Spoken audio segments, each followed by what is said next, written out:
to experience. What the hell? Are there things that you can only, like anybody can tell you about the playoffs or whatever, but you have to experience for yourself that you anticipate finding out? Yeah, definitely.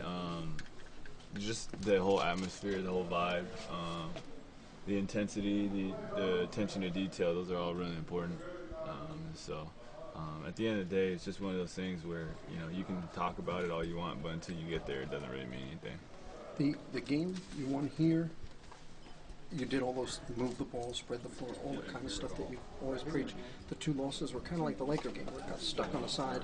Is there sort of a lesson in this most recent experience, the game the other day, that you can take into this series? Yeah, I mean, it's been very clear for us when we move the ball, when we play unselfish, when we run the floor, when we play good defense, we win, and when we don't, we lose. And it's been pretty cut and dry for us, and so it's just a matter of us going out there and executing. They're not going to make it easy for us to do the things that we want to do, whether it's run the ball or play good defense. But at the end, we have to be able to force that onto them, and I think it's just going to be a battle of wills. Jeremy, you say it's been clear to you guys for a while. I know you talked about it at the conclusion of the 7-game losing streak. You guys went and watched film of when you were playing free-flowing and everything. Why then the tendency to slip back into those bad habits every once in a while? I would say there's multiple reasons. Some of them are probably, fatigue. In terms of running quick, running with pace, running all the way down to the corner. Some of it might just be guys hunting shots, or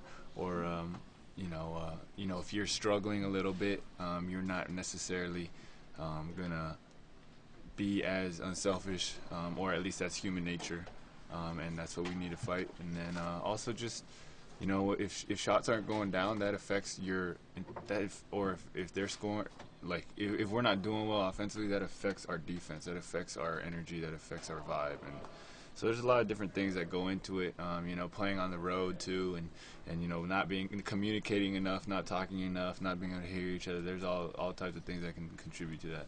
So you think it'll be easier? Just how do you approach just playoff basketball in general as a team leader now? We're just doing everything we can to prepare. We had a great day of practice, really focused, and we're just gonna go out there and just play Houston Rockets basketball. Does it make it easier to push the pace when you're playing against another team that enjoys that style and that tempo as well? Yeah, and I think the key is to, similar like when we play a Denver or a Golden State, there's a fine line. You can't, in the Denver game we were going up and down, turnovers, bad shots, playing reckless at times, and that's where, it can almost become, a weakness in terms of, so we have to make sure we understand when to push and how to push, and we don't just take the easy bait every time. Jeremy, you had a glimpse of it last year, but how different is the playoff atmosphere? It's crazy. It's crazy. It's super loud. It's you could feel the energy, and every arena is going to be, hopefully a sellout crowd, and every arena is going to be rocking. So. Once you step into the arena, you can already tell there's something different. You weren't in uniform. How do you imagine, in a way, your mindset to the nervous level? Say it one more time.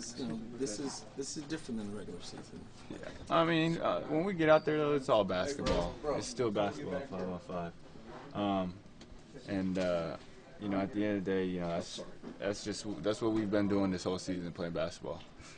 For a guy like James going back to OKC now, any similarity to you going back to New York? I mean, who's going to blow that situation up, him going against his former team? Yeah, no, I'm just glad he's going to play his former team and not me. Good luck, James. Talk about the matchup with Russell Westbrook. What would you do? Limit him individually. It's gonna be tough. There's a lot of different things. I gotta really study his tendencies, get to know him as a player, get to know his personality, and just do a good job of finding out where he likes to go and where he doesn't like to go, and what percentage-wise or probability-wise are his weak spots.